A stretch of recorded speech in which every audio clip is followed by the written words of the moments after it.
Assalamualaikum warahmatullahi wabarakatuh. Selamat pagi anak-anak. Kali ini kita akan membahas tentang bangun ruang sisi lengkung, khususnya tentang kerucut. Seperti yang sudah kita bahas minggu lalu, bangun ruang sisi lengkung itu adalah bangun ruang yang memiliki sisi berupa lengkungan. Nah, kali ini kita akan membahas mengenai kerucut. Apa itu kerucut? Kerucut adalah bangun ruang sisi lengkung yang alasnya berupa lingkaran dengan panjang jari-jari R dan selimut kerucut berupa juring lingkaran. Adapun gambar kerucut seperti pada layar. Berikut adalah benda-benda di sekitar kita yang sering kita jumpai yang berbentuk kerucut.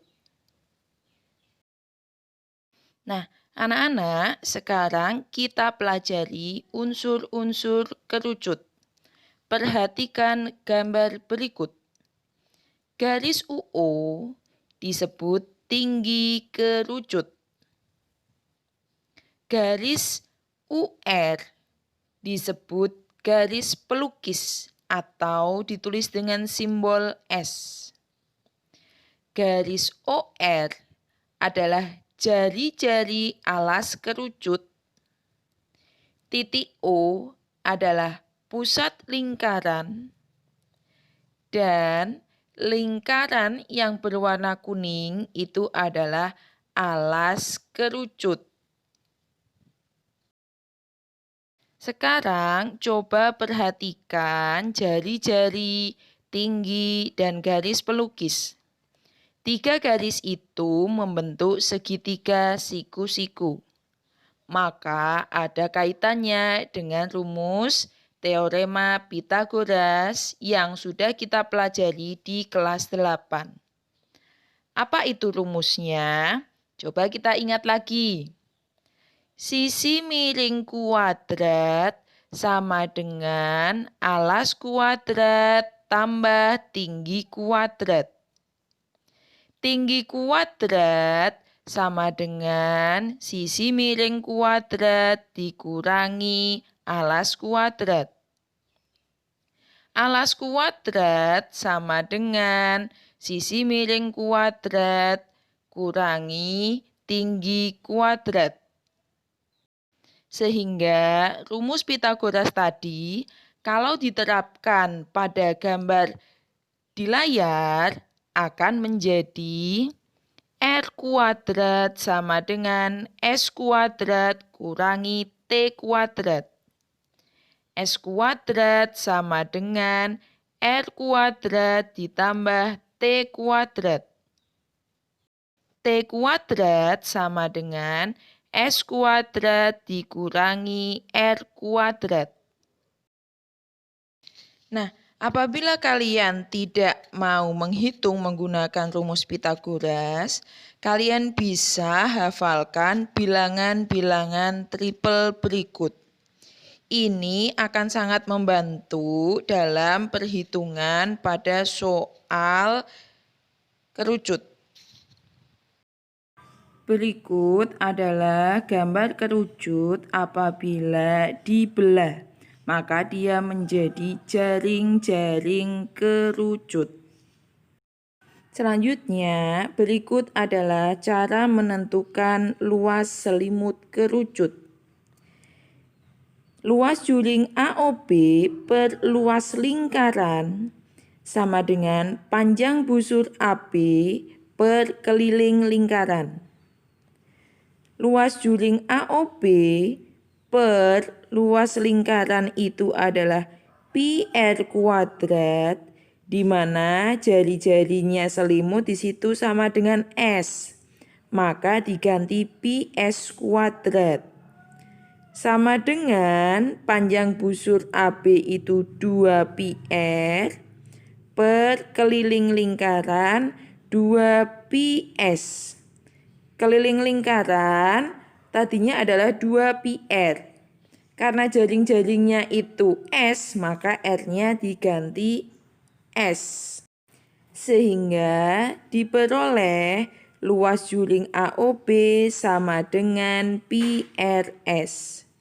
Maka ketemulah luas selimut kerucut adalah PRS.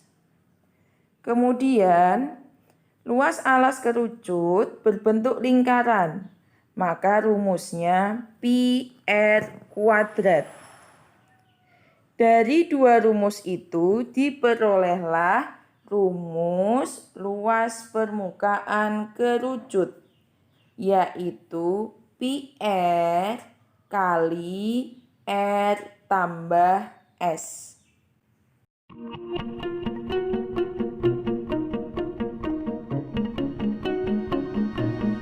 Kali ini akan dilakukan percobaan menemukan volume kerucut dengan pendekatan volume tabung.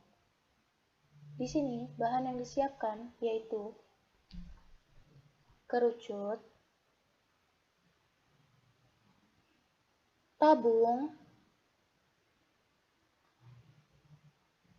dan beras. Tinggi kerucut harus sama dengan tinggi tabung, dan diameter kerucut harus sama dengan diameter tabung.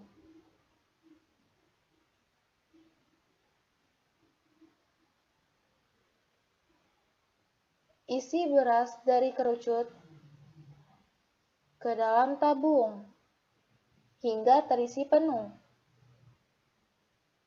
Pemindahan yang pertama,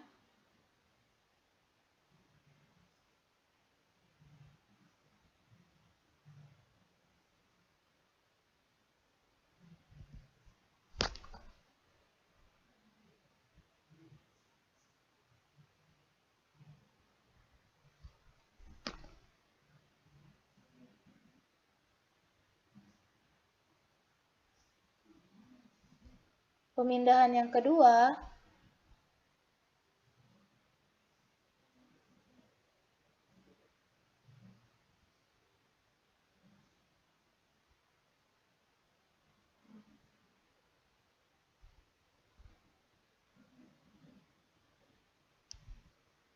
dan pemindahan yang ketiga.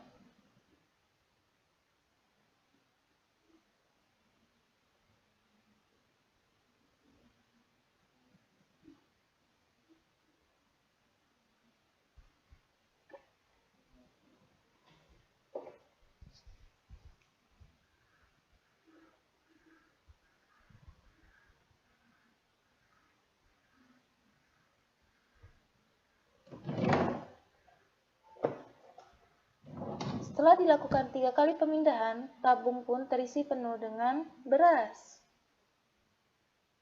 Dari percobaan didapati hasil volume tabung sama dengan 3 kali volume kerucut. Berarti volume kerucut sama dengan 1/3 dari volume tabung. Volume tabung adalah V R kuadrat kali T. Jadi, volume kerucut sama dengan 1/3 kali V R kuadrat kali T. Sehingga didapatilah hasil bahwa volume kerucut adalah 1/3 kali V R kuadrat kali T. Demikian pembelajaran kita hari ini tentang kerucut. Silahkan dipahami dan dicatat di buku catatan. Apabila ada yang kurang jelas, bisa ditanyakan lewat Teams atau lewat grup WA. Saya akhiri. Wassalamualaikum warahmatullahi wabarakatuh.